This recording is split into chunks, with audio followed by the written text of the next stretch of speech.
Here follows an extract from my book Artful Designs, available from Amazon. Chapter 10, Part 3. So where does this leave us? What's your next line of inquiry? Asked Beth. I'm afraid that Finn's unhappy escapade doesn't give us any new leads as yet. There's no point in Forbes doing the whole forensic thing, as the rubbish in the bin will have contaminated any fibres there might have been, and he'll be covered in traces of all sorts of stuff. We just have to hope that he comes round and is cognitive so as to be able to give us a sufficient explanation of events, from that very first day at the museum up to this present crisis.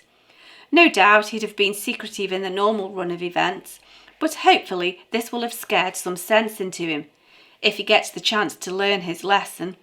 In the meantime, I'd like to speak to Drew's friend Rick, but as yet nobody's been able to get hold of him, said Benedict.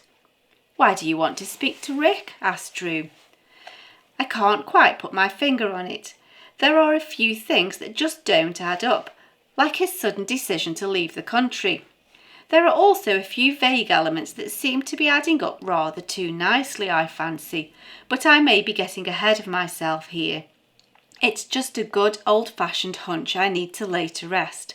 The fact that nobody can get hold of him gives me even more cause for concern.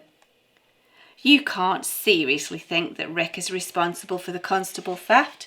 Surely he wouldn't go around starting fires and leaping through glass rooftops, said Drew. No, of course Rick hasn't turned cat burglar or arsonist. I'm quite certain that Finn has those deeds on his conscience. But why shouldn't I consider that Rick is behind it? He's as good a candidate as any, said Benedict. Don't forget you're still under the microscope, Drew. It could be anyone at all, said Beth. So it could. I had forgotten that I'm technically still under suspicion, said Drew. Indeed you are, said Benedict. However, I wouldn't lose too much sleep over it, as you're only under the spotlight as much as the next man, and the glare on you is diminishing as each new day fades away, said Benedict. With regard to Rick, just bear in mind that it is Sunday. He could be anywhere. He's got a wide network of friends, and he's notorious for not taking his mobile with him. He could be anywhere in England and having a jolly day with a clear conscience, said Drew. Of course he could. But it's my job to prepare for the worst, I'm afraid.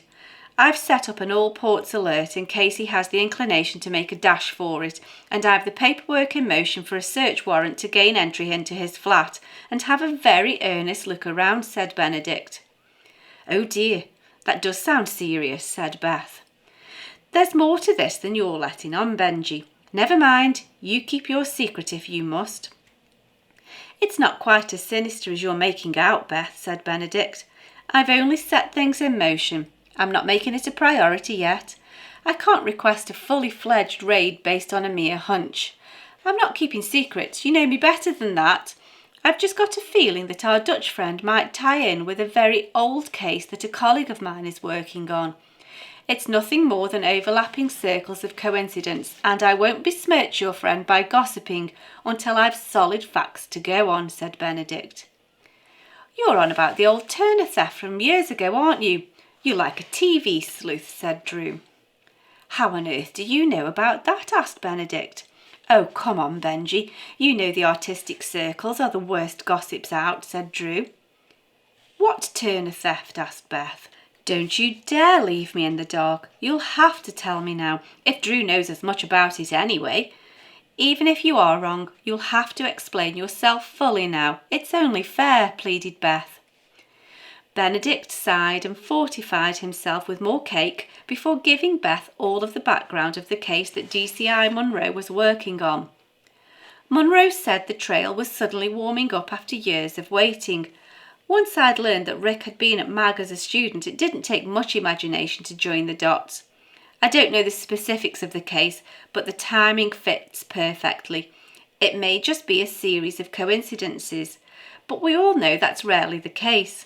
The point is that we won't know until I've managed to find Rick, so that he at least has the chance to exonerate himself. Meanwhile, Finn is fighting for his life.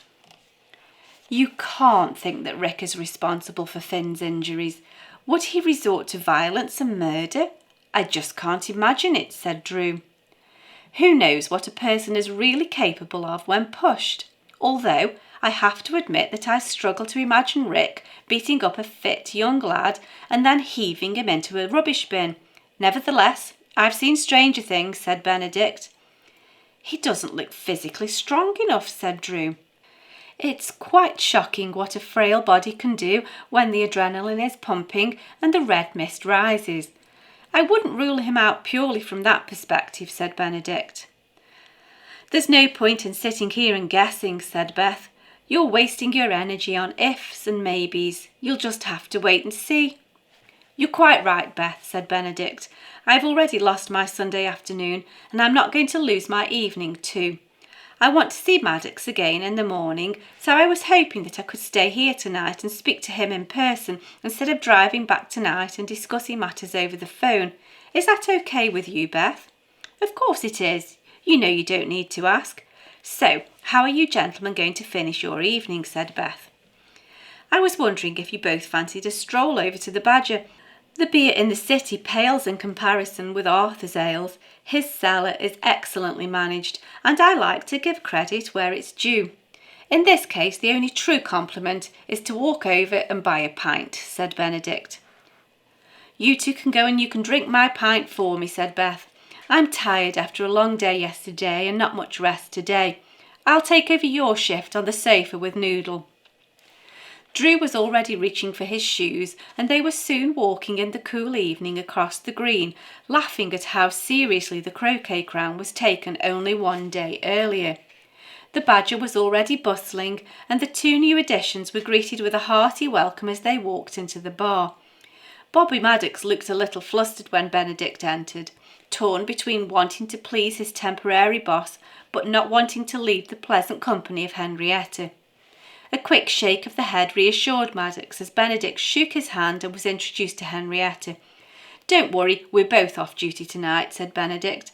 I'm hanging around here tonight so that we can have a meeting first thing tomorrow. How about breakfast at Beth's? Business being suitably arranged, Benedict said goodbye and went in search of Drew, who had got absorbed in a conversation at the bar. It transpired that Matt and Jonty hadn't yet made it back to the city, and had lured Nathaniel away for an hour or two despite an early start at the dairy in the morning.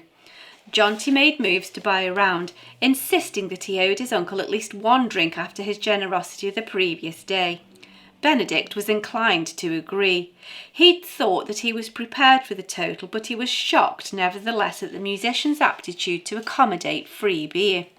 Drew overruled the decision and insisted on buying everyone a drink, as it was an opportunity to celebrate all the male members of the family finding themselves together for a time.